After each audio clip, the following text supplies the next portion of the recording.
Good evening, welcome to Prime Edition. I am Cynthia Nyamai. Now tonight we start with good news, a spot check on unga prices, and it's a positive story. Also in business, today for your story on tourism, we take you all the way to Naivasha and its spots.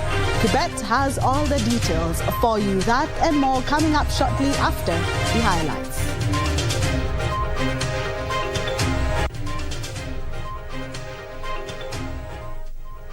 Relief at last. Low unga prices take effect across supermarkets. Seeking presidency, Ruben Kigame to know his fate on Monday.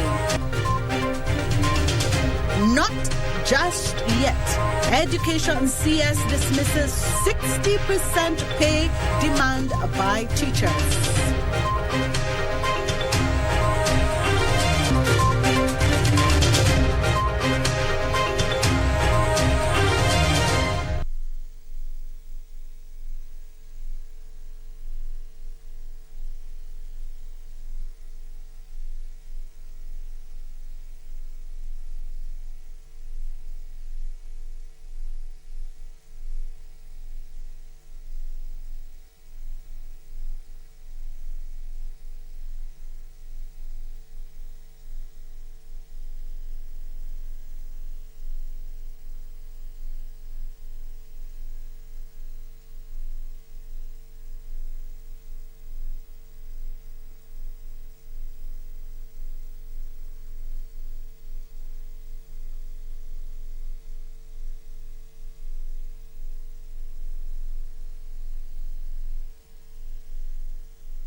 Welcome back. Now, we would like to hear from you. Remember, you can send us your comments on our social media pages, that is Instagram and also on Twitter.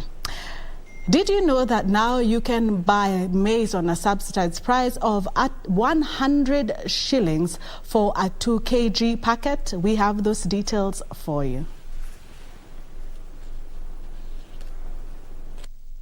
Following President Uhuru Kenyatta's announcement lowering the retail price of maize flour as part of government's interventions to reduce the cost of living, Kenyans thronged retail outlets to take advantage of the reduced prices. Jana tutoa na president directive ya kwamba huu unga itaremuka to 100 Kenya shillings.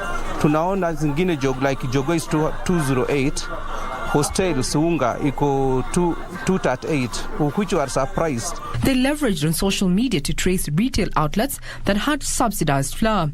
And when successful, the number of packets that a customer was allowed to buy was capped.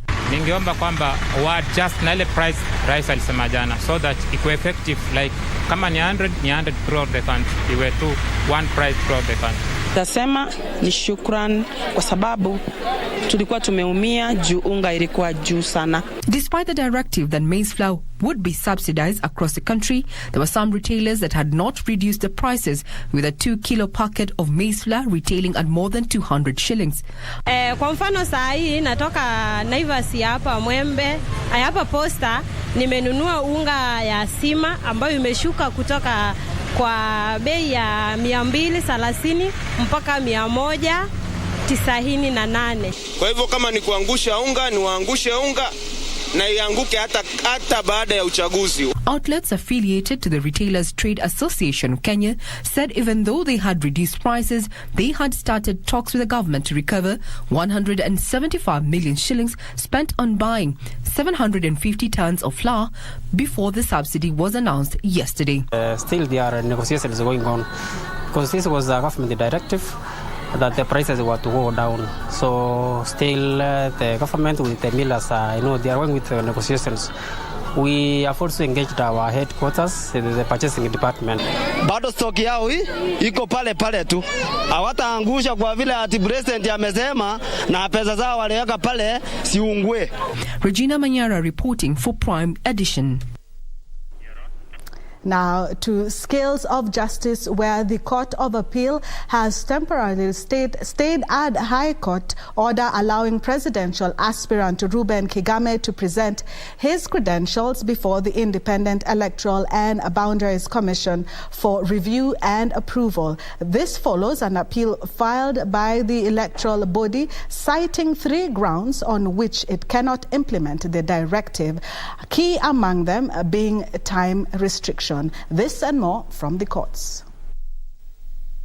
Presidential aspirant Reuben Kigame, who was supposed to present his credential to the Independent Electoral and Boundaries Commission on Thursday, suffered yet another setback. This is after the Court of Appeal temporarily stopped the implementation of a High Court order that had given the independent presidential aspirant relief in his quest for the country's top seat. Kigame's lawyer John Haminwa told the court to wait for his client to present his papers and that he had not even received the appeal documents. However, IEBC's lawyer Eric Gumbo opposed the submission, saying it was a tactic to delay the case, saying they had been served the appeal to all parties. The matter will be heard on Monday and determined by a 3-judge bench, namely Justice Wanjiru Karanja, Francis Tuyot and Helen Omonde. Meanwhile, a middle-aged man has been sentenced to 45 years imprisonment after pleading guilty to defiling a 2-year-old girl. In his mitigation, 39-year-old Erastus Kariuki blamed the devil for pushing him to commit the crime on July the 3rd, 2022. The prosecution said Erastus had reportedly contributed 100 shillings in a fundraiser at a church in Zimmerman, Nairobi County, before proceeding to commit the heinous act within the precincts of the church. And the murder probe of university student Sharon Otieno involving Migori Governor Okoth Obado and his aides Michael Oyamo and Caspar Lobiero continued on Thursday morning as 2 police officers took to the stand to testify about the events that happened the day after the late Sharon is believed to have been murdered. The 2 police officers, who are the 23rd and 24th witnesses, recounted to the court how the Governor Obado's personal assistant Michael Oyamo arrived at the Uriri Bay station, saying how they were picked with the late Sharon in a probe box from Gracia Hotel, but was later moved to a different vehicle only to find himself hours later in Kisii County. The trial continues. Serafina Robi for Prime Edition. Education Cabinet Secretary George Magoha has dismissed pleas from teachers who are demanding an immediate 60% salary increment, arguing that the government coffers presently cannot afford to offset their demands. Speaking in Mombasa, where he inspected the construction of CBC classrooms in Changamwe constituency, Magoha termed the demands as unreasonable, calling on teachers to redirect their efforts in ensuring a streamlined education system.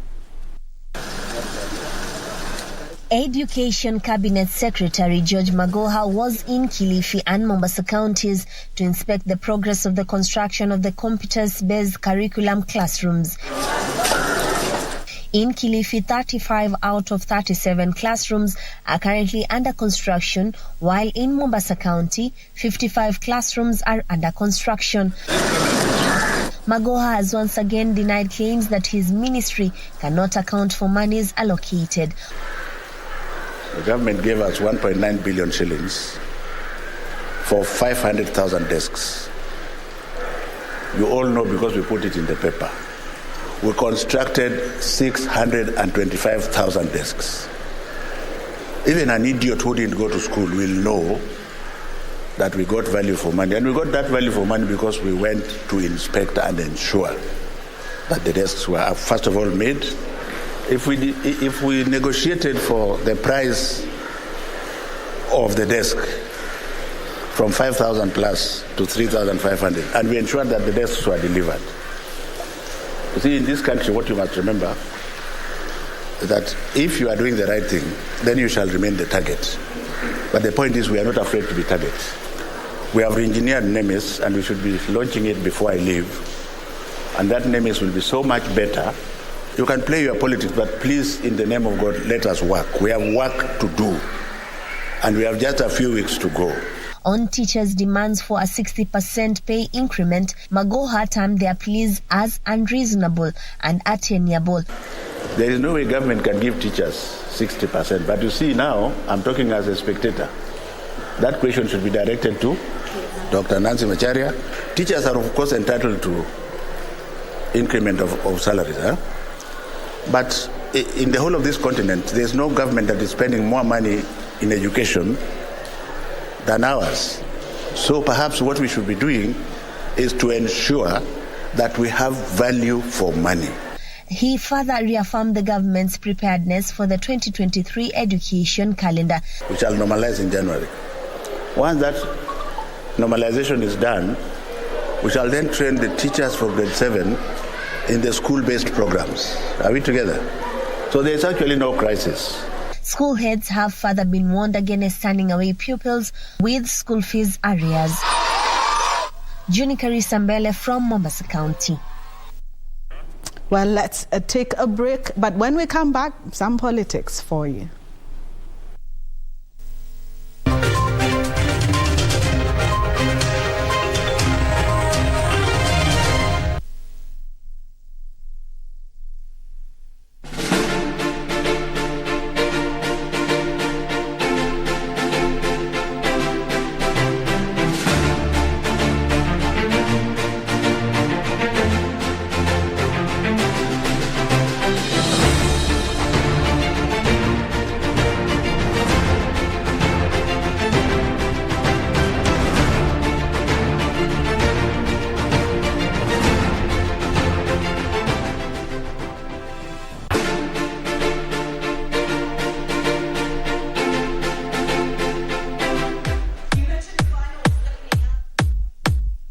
The World Athletics Championships in Oregon is already underway.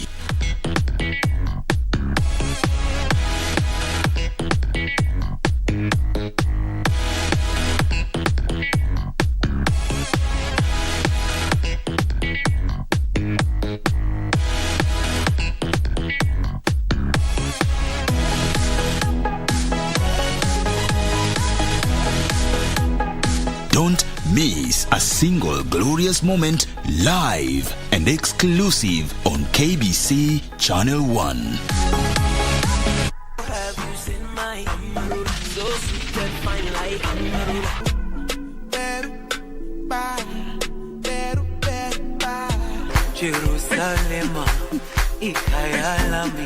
Let's talk about Martina and Tile. Hello, hello. I remember watching your videos a long time ago when you first started doing YouTube videos, and then Justin Bieber and Cardi B and all these international celebrities shared your videos. And then from there, everything changed.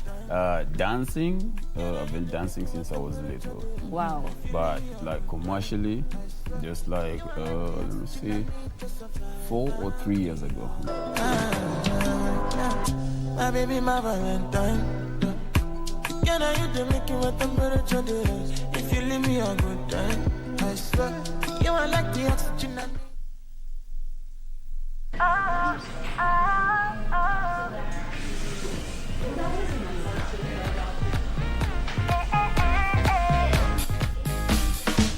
Come take a looky, looky. Come take a looky here. Kuja muangalie. Form yangu wiko juu. Come take a looky, looky. Come take a looky here.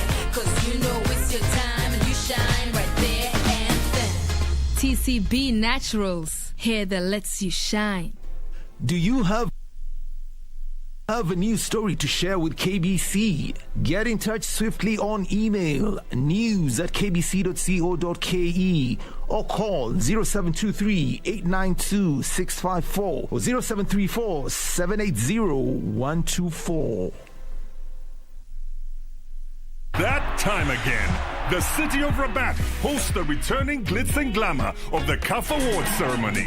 You can enjoy the best of Africa from the comfort of your couch. Catch all the superstars and dazzling dignitaries celebrating the continent's finest footballers. Shot on goal! Oh, it's a sensational strike! A remarkable start, a sensational start! Unbelievable goal! Aladour makes the save. Now a chance for the header, the goal! Would you believe this? Mane! Senegal are African champions! who will come out on top at the most prestigious football awards ceremony in Africa.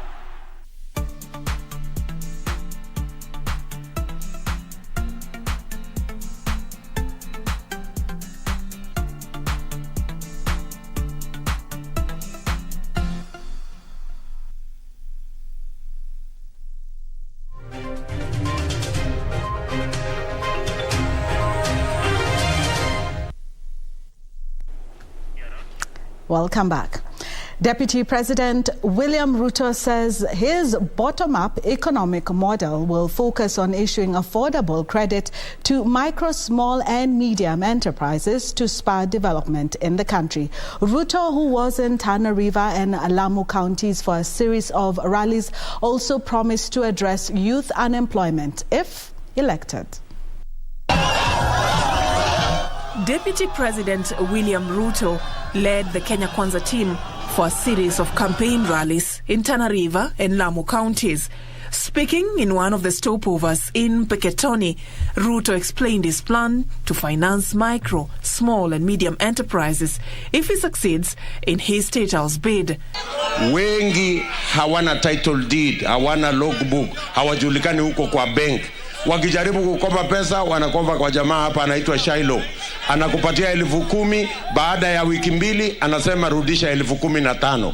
Wewe utafanya wiki 2 utoe wape 15,000 juu ya ingine? Mwaka huu tutaweka pesa ya serikali kwa biashara ya mwananchi wa kawaida pia. Ruto further used the opportunity to promise to address the youth unemployment crisis in the country. We need a Marshall Plan on matters youth unemployment. And that is why as Kenya Kwanza we are saying we are going to invest 200 billion every year so that we can sort out the youth unemployment in textile industry, in leather industry, in wood industry, in manufacturing. This as his presidential secretariat protested the cancellation of the venue that it had booked for its final rally on the 6th of August. The Secretariat's Director General Josephat Nanok insists that the team booked the Nyayo National Stadium before it was booked by any other team, announcing plans to challenge the decision. Indeed, we received a cancellation letter, but that is a breach of contract because that had been that cancellation letter has been done under duress, and we will want the ministry responsible to revert back to the contract that we had agreed on as we continue the preparations. Let Azimio look for another venue. Nairobi is big, Kenya is big. They can be able to take their rally elsewhere. The Secretariat has in the meantime also confirmed that the DP will be attending the presidential debate slated for Tuesday next week. And ANC party leader Musalia Mudavadi has faulted the reduction of the prices of maize flour, urging that the sudden adjustments will encourage hoarding by maize millers. We are in a market economy. You are trying to control prices in a market economy through the command system. It will not work. You know it. Why are you cheating Kenyans that you lower the prices by issuing gazette notices? Mudavadi calling on the government to make public the names of companies or individuals who will be importing maize into the country. Still in politics, where Azimio la Umoja One Kenya Coalition Party flag bearer Raila Odinga says his main agenda will be to fight graft and ensure Kenyans get value for their taxes if elected president. Campaigning in West Pokot and Baringo counties, Raila said no development can be realized unless public officers are barred from looting public funds. Azimio running mate Martha Karua was in Nyeri County, where she assured the Mount Kenya electorate that their interests will be safeguarded in the Azimio la Umoja government.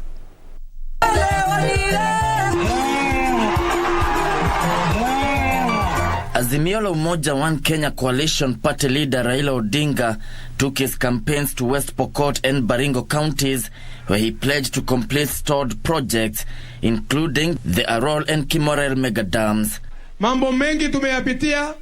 President Uhuru Kenyatta alikuwa na makusudi mzuri. Tumejengewa damu kubwa hapa naitwa Muruny, lakini pesa ikakulwa mpaka mtoni inakauka. Naangalia sisi namna hii. Niseme ama niseme? Wangapi nasema Baba Raila kuja tumalizie damu? Mulisikia mambo ya Aror na Kimarer. Unajua ya Aror na Kimarer waliokula pesa hiyo, si mnawajua? Mnawajua? Kulikuwa hakuna kitu mbaya na hizo madam mbili, lakini wao walileta tu kwa madhumuni ya kuiba pesa. Wamekula pesa mingi zaidi, lakini hizo miradi sisi tutaendeleza na tutajenga mpaka itakwisha. Raila promising to prioritize war on graft in the public sector if he ascends to power next month. Muliona Rais Uhuru akitangaza ati kila siku hao watu wanaiba shilingi bilioni 2. Bilioni 2 unajua ni pesa mingi sana. Bilioni 1 ni milioni 1,000. Kwa hivyo ni milioni 1,000 mara 2 kila siku. Mwaka moja ni bilioni 700. Tunaelewa vizuri?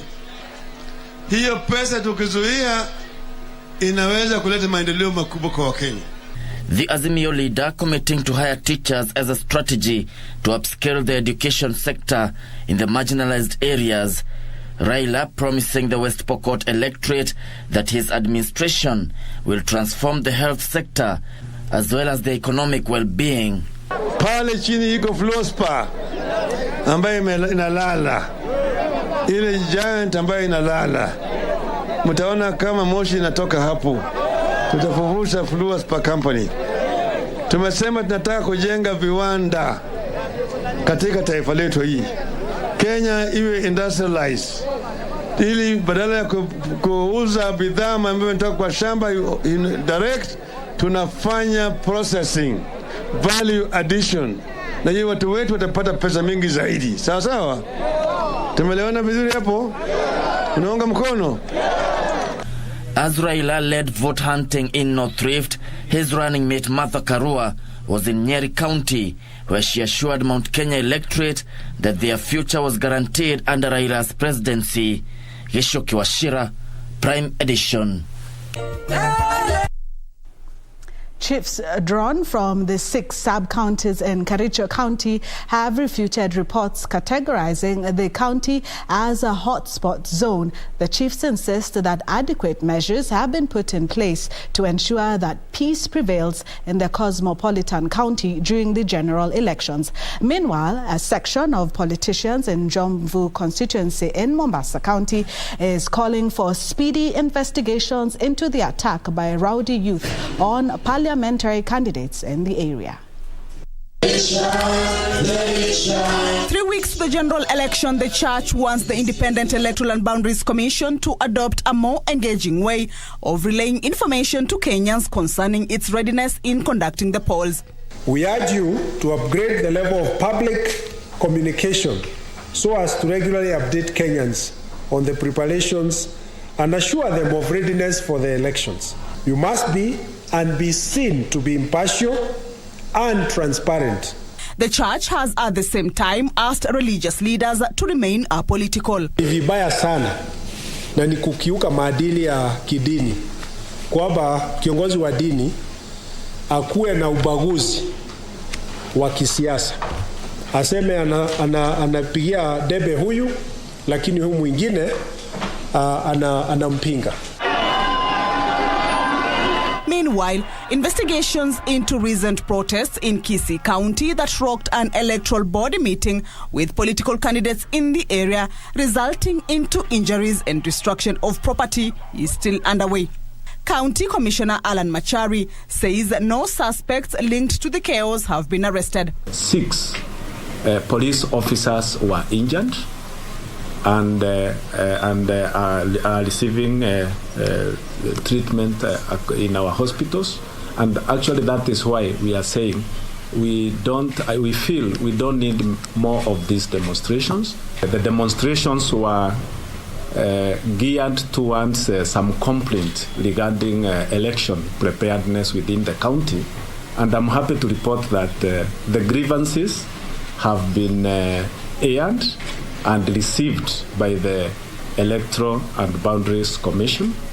Politicians in the region have condemned the protests, saying they were instigated by party rivalry. Kamche Menza for Prime Edition.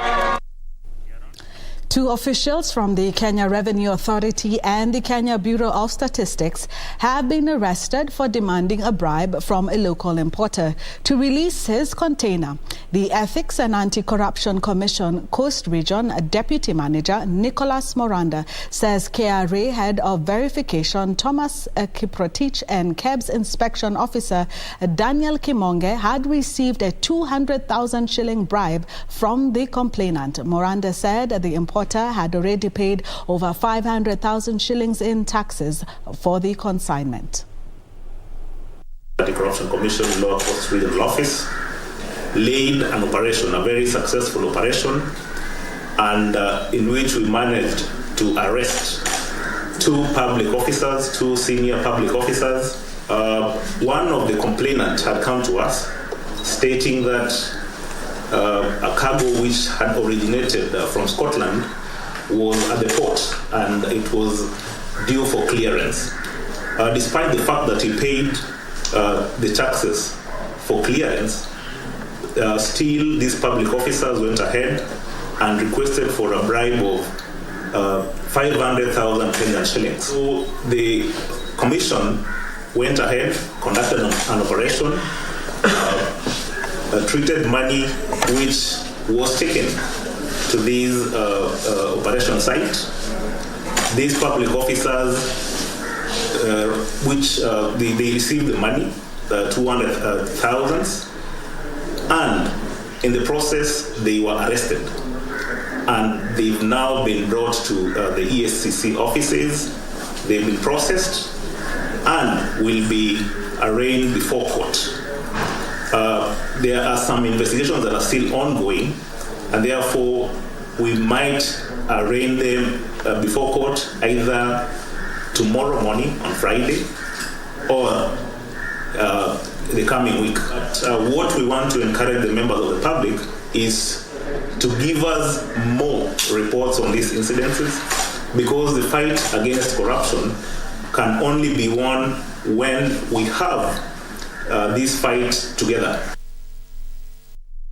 Now, Kisumu County Governor Professor Anyang' Nyong'o has defended his development track record and urged voters in the county to re-elect him for a second term. Nyong'o says he will shift focus to the improvement of informal settlement in the county if he retains his seat. Governor Nyong'o, while launching his manifesto today, added that his administration will also give priority to environmental reclamation. Wycliffe Okech with more details. Kisumu Governor Peter Anyang' Nyong'o has made a passionate plea to the residents of Kisumu to give him 5 more years at the helm of Kisumu County politics. Nyong'o, who launched his manifesto on Thursday, says the next 5 years will be a period of massive transformation in the county. And so in our next phase, 5 years, we're going to pay a lot of attention in the so-called informal settlements. My policy is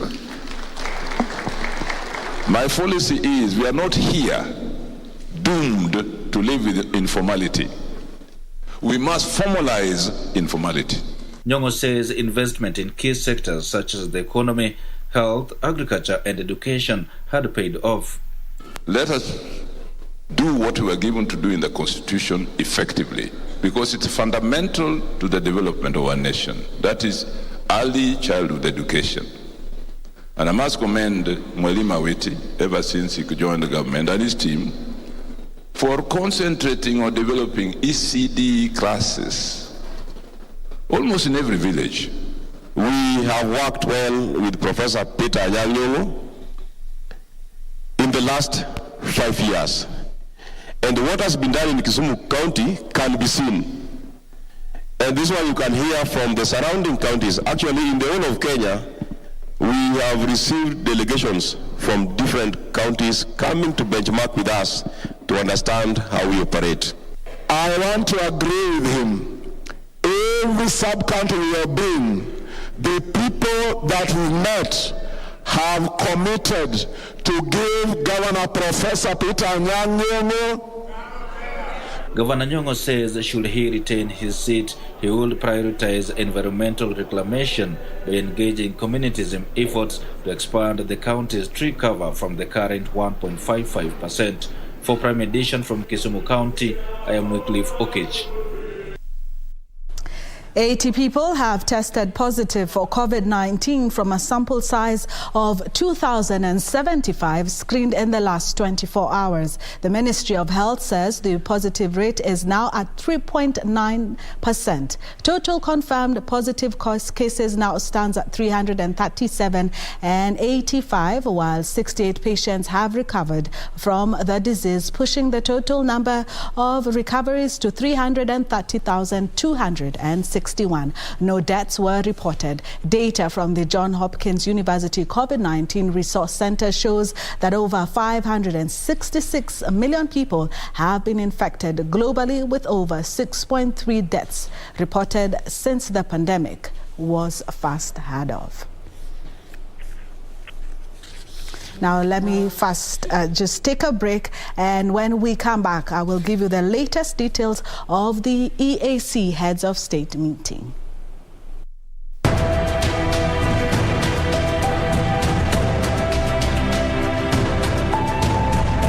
Hii ni serikali yenu, na tunataka nyinyi kuangalia hii serikali, tena kuwa na roho ya kuangalia serikali hii, watu hapana chafua pande huu.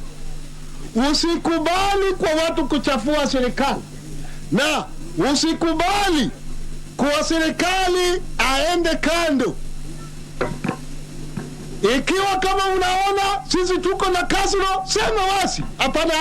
Hapana kaa kimya. Utasema tu kwa sauti ya wale watu wenu ambao iko katika parliament.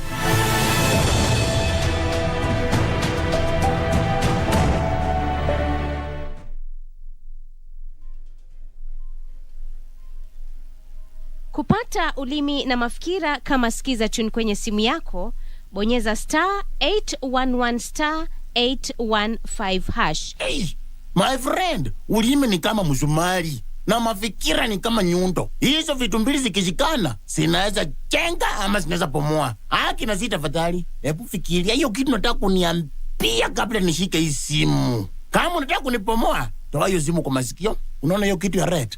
Finya hiyo kitu ya red. Kupata ulimi na mafikira, bonyeza *811 *815 *811 *815 #.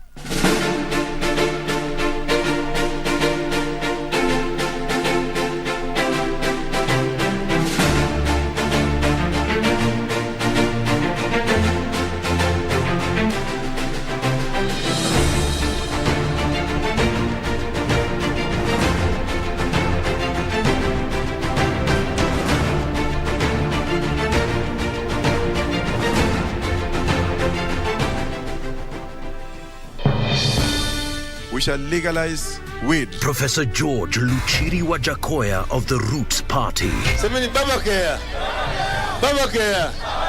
Raila Amolo Odinga of the Azimio la Umoja One Kenya Party.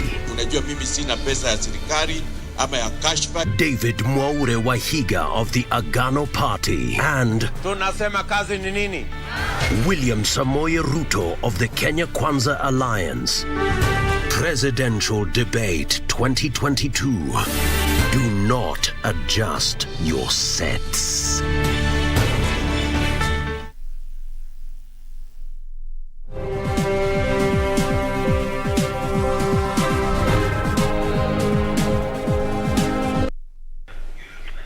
Welcome back. Now, Belmont Farm, a local outlet dealing with fresh produce, is the first horticulture farm to be awarded food safety certification. The farm has been gaining popularity due to food safety standards. Tonight on Farmwise, we look at the 1758 certification and what it entails.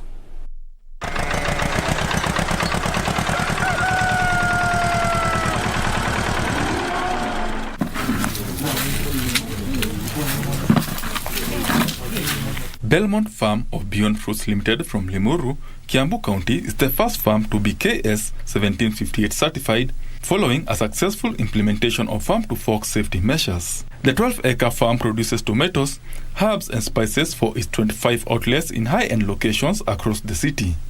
Ordinarily, a kilo of tomato would cost an average of 40 shillings in local markets, but at Belmont, a kilo goes for 99 shillings. The high safety standards spelled out by the KS 1758 certification has seen Belmont sell its produce at a premium. We can assure our local customers that if you come to our shops at Beyond Fruits, the tomatoes we have, the capsicums we do, and any other future product, it's processed by particular standards. Then we'll be assuring the entire market that not just in Beyond Fruits alone, but even others will actually embrace these standards of the KS. They'll actually have better products and something to produce for the market. The new safety standards, which was developed with the support of USAID's Kenya Crop and Dairy Market Systems, is designed to ensure produce sold locally meet the high standards subjected to export produce, to ensure food safety standards are adhered to. Through KS, and assuring our customers that through the standard we have been able to certify that the tomatoes you are taking in your local stores, in our local stores in the Beyond Fruits, I would say right now, because I can assure us about this, I can assure that the quality is good. And the quality is what the market should require. I say should because it's not the current case nowadays. Among other guidelines, farmers are required to adhere to international workers' welfare standards, state the nature of relationship between food companies and their outgrowers, environmental protection and food safety measures. Among other guidelines, farmers are required to adhere to international workers' welfare standards, state the nature of relationship between food companies and their outgrowers, environmental protection and food safety measures. For a farm to be certified, procurement of inputs used during production, processing and packaging must be clearly stated. We have undergone various testing, the testing of the soil, testing of our products to make sure that it meets certain requirements. Because the big problem that we have had as a country is this. People consume different things, and then we have stories of cancer being spread all over, and then we have to focus, where did the cancer come from? Are our hygiene standards meeting the requirements that the law requires or the sterilization bodies require? KS 1758 Part 2 is coming to handle these things. It's coming to handle them from the basic level.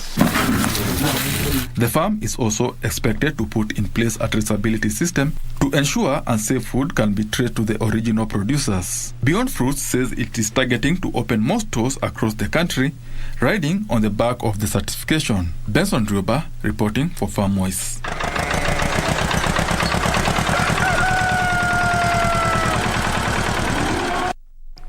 Still, consumption is an indicator of the level of development in a country. In Kenya, manufacturers have had to deal with either a global shortage of the raw material despite a local increase of demand or a 30% hike in the price of raw materials within the last year. Our reporter Hibak Said delves into the cold and grey uncertainty of the sector. The lonely clang of metal on metal in an emptying factory. It is the end of a working day here at the Mabati Rolling Mills in Athi River, Machakos County. The operators down their tools, taming the roaring machines, grateful for its service despite the looming worries of yet another operational slowdown. The machines are available, the manpower very much ready, and people are ready to produce. However, are global trends coming in the way of maximum production, especially in the manufacturing sector? It has been months since the last wage freeze at this bustling industry that lasted for a year, when the company had to grapple with a shortage in raw materials and later a drastic hike in its prices once it was availed. In this up and down, we have material of different prices with us.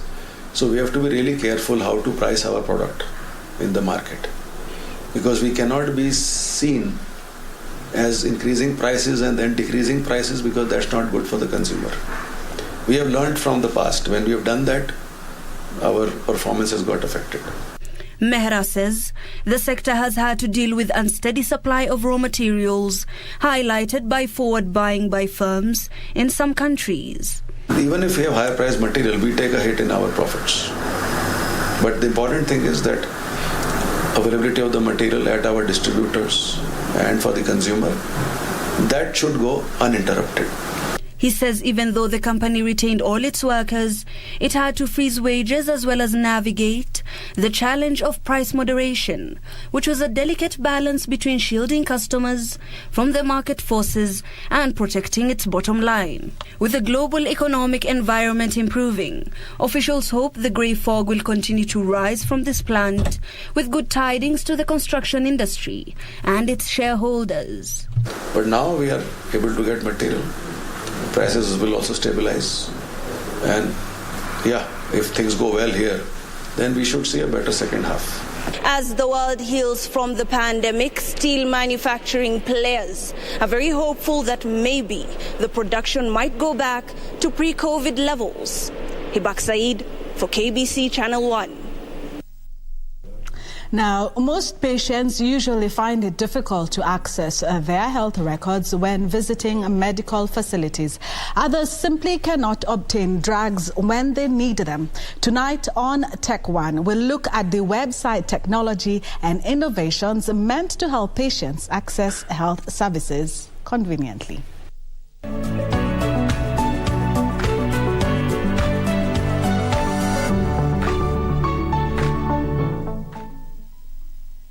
Kenya's technological landscape is dominated by financial technology or fintech, buoyed by a vibrant financial services sector due to widespread mobile money use. This is followed by agricultural technology or agri-tech, driven by growing value addition in the sector. However, health technology or health tech is also making headways. We want to make sure that in the shortest period of time, when a doctor comes and see you, goes and see you, you go in and see the doctor, they can be able to easily diagnose you and give you the best treatment that they can. Doctor, in order for them to be able to offer the best treatment, they need to make informed decision, well-informed decision. Informed decision can only come with the right type of data. Victor Njuguna, the co-founder of Jungo Farm, who is trying to change this narrative, says there is need for holistic mindset change. I think most people view health issues as things that happen to other people, as opposed to things that could happen to them, and hence they pay no attention. And also the people who conduct the business forget that they are also one or another consumers. One thing that both Jungo Farm and Afya Record have in common is web-based technology that is unique to their respective services. In just a short period of time, a report, for example, a summary that can tell them, oh, this patient is diabetic, has gone to the hospital 3 times over the last month, and they are allergic to this type of medication, will empower that doctor to give you the best care ever. So that's the problem we're trying to solve. We're trying to save lives using healthcare records. Jungo Farm is a solution that we thought of that will be the bridge for the pharmaceutical supply chain, easing the processes of interaction between all the entities across the supply chain, from manufacturer to wholesaler to pharmacy to end consumer, but it's taking care of their specific needs, the specific needs of each entity. The future of business is technology, but innovators also say that a critical mass of knowledgeable citizenry need to understand how they adopt this technology. Alanauko, Tech One.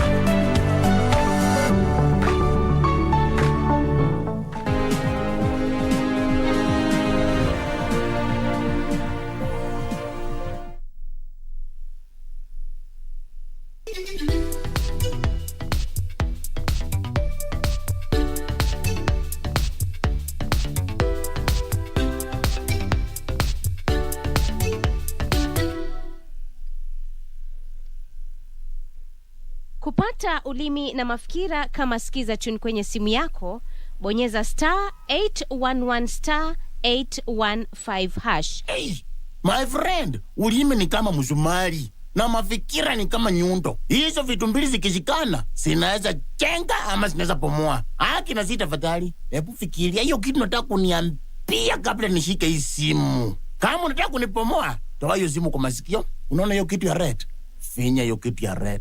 Kupata ulimi na mafikira, bonyeza star 811 star 815 hash. Star 811 star 815 hash.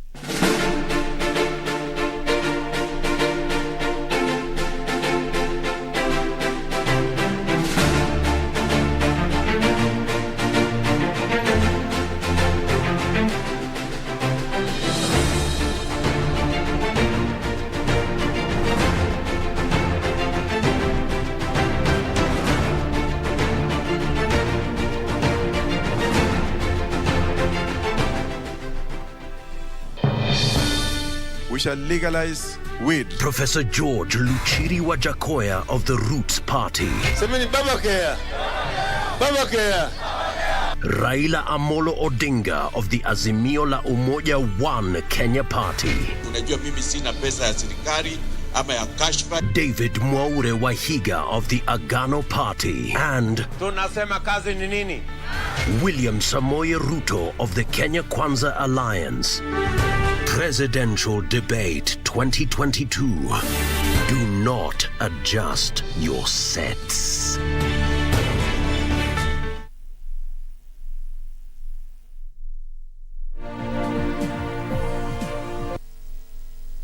Welcome back.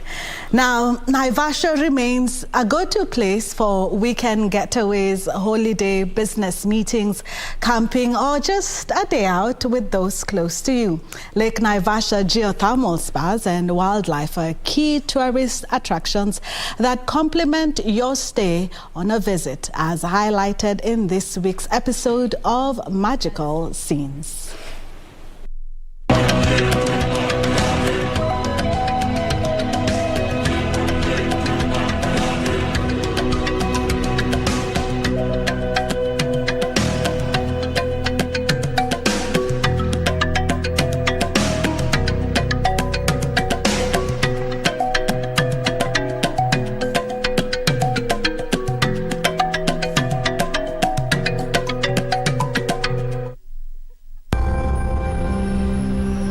Naivasha, commonly referred to as Vasha, has amazing Rift Valley-inspired landscapes and an array of wild animals besides the beauty of Lake Naivasha. The destination's name was initially Naiposha, a Maasai name meaning rough water in reference to the afternoon storms that was a key highlight of the lake. Lake Naivasha is a freshwater lake that has always been ideal for sightseeing.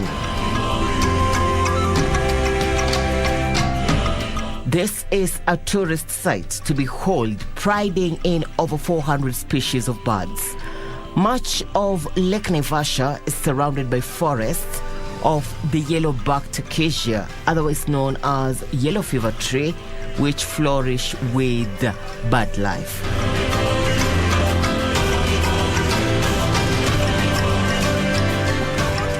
The lake plays host to hippos and other underwater life that prompts would-be visitors to boat rides and fishing activities. Camping by the lake is equally a great experience. Naivasha is a magical recreational center for residents and tourists.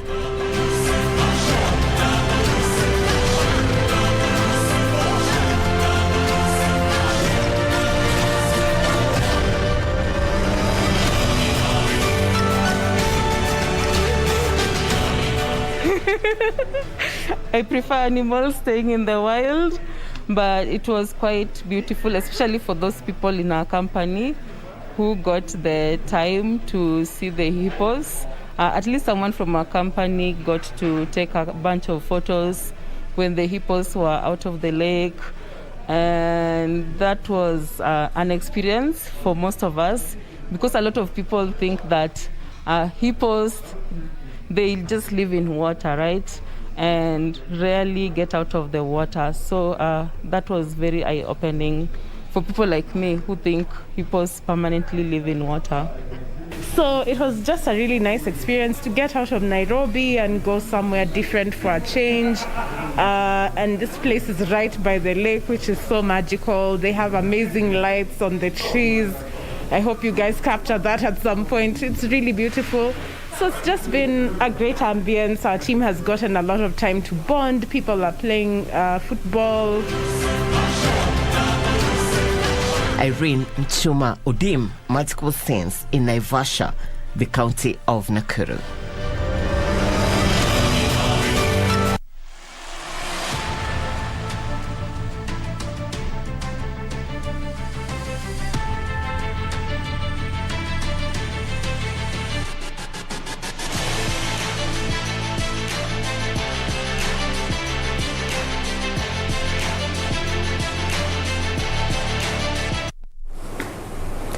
Thank you for keeping it KBC Prime Edition. Let's get sporty. My name is Karen Kibet.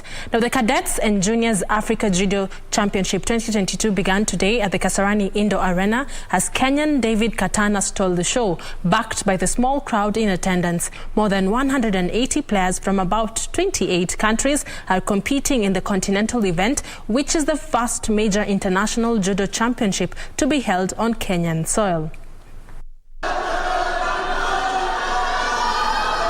David Katana began day one of the Cadets and Juniors Africa Judo Championship on a high as he easily won his first two matches, first against Kablan Ariel of Ivory Coast, before stunning the crowd yet again with another superb performance against Bernard Caden of South Africa. Katana's two wins ensured he progressed to the next round with his sight on a medal in the 55 kilograms and under.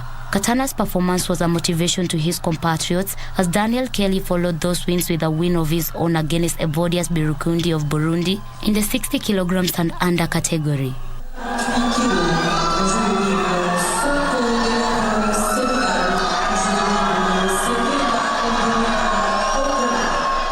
Tumaini Aisha was not left behind on the celebration as she proved too good for Divine Irokoze of Burundi in the 70 kilograms and under category.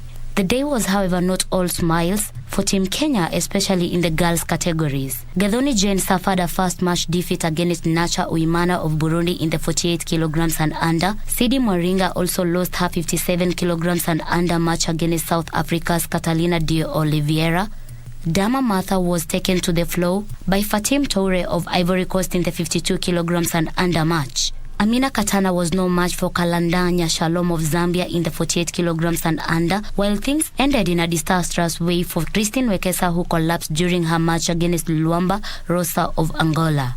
Wekesa was taken from the match on a stretcher but received medical attention for about 30 minutes before she recovered. The Cadets and Junior Africa Judo Championship 2022 will enter day 2 tomorrow, with the Kenyan team hopeful for a better performance in the tournament that has attracted more than 180 players from about 28 countries and which is the first major international judo event to be held on Kenyan soil. For Sports News, I'm Dion Mogire. And for that report, moving on, it was yet another disappointing morning for Kenyan at the World Athletics Championship in Oregon, United States, as her only flag bearer in the women's 3,000 meter steeplechase, Sela Finches-Paul, missed out on a medal, finishing 13th in the race won by a Kenyan-born Kazakhstani, Nora Jeruto. Incredibly high caliber field. It is going to be quick.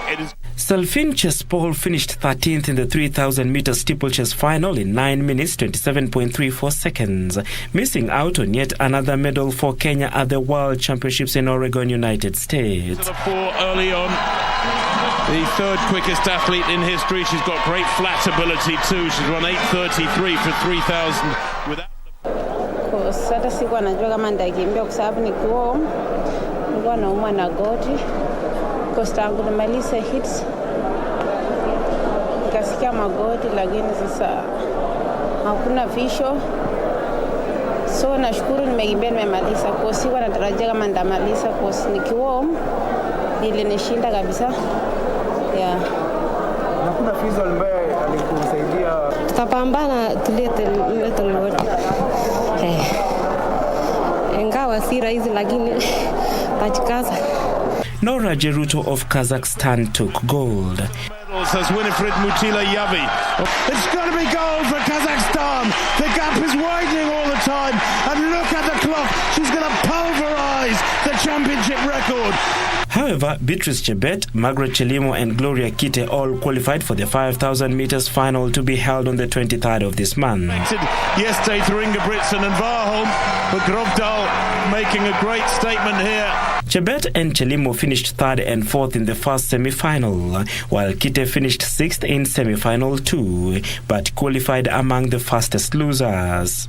Stretching our legs in the final stages. Tunashukuru Mungu tumeshaingia finals. Tunang'ang'ana kuleta medali tu, tuombe Mungu tuingie brackets ya medal. Si rahisi, final si rahisi, but niko ng'ang'ana. Kwanza mimi ni first time yangu kukimbia kwanza semis alafu finals. Mimi huwa nakimbianga tu finals once. So wacha tu hopes mambo mazuri mbele. Hatuwezi sema hatuwezi tutaleta medals, ama tunataka kung'ang'ana tuone tuko tu brackets ya medal. Emmanuel Korir, Emmanuel Wanyonyi, Wycliffe Kinyamal and Noah Kibet also secured their places in the 800 meters semi-final to be held on Friday morning. The ground well. 3 go through by right. It's going to be desperately close, and the Ethiopian Gama. It's all about tactics, and I think everyone was playing safe. Even though it was slow, everyone never wanted to pan. I mean, for tomorrow, you know, tomorrow is going to be the toughest semi-final, more than even the finals. Yeah. What can you? And those are all the sports stories we had for you tonight. But right after this bulletin, we will be airing live the CAF Awards 2022, which, as you can see, it's currently going on. Some of the stars have already arrived for the prestigious African Award, and so many categories are up for grabs.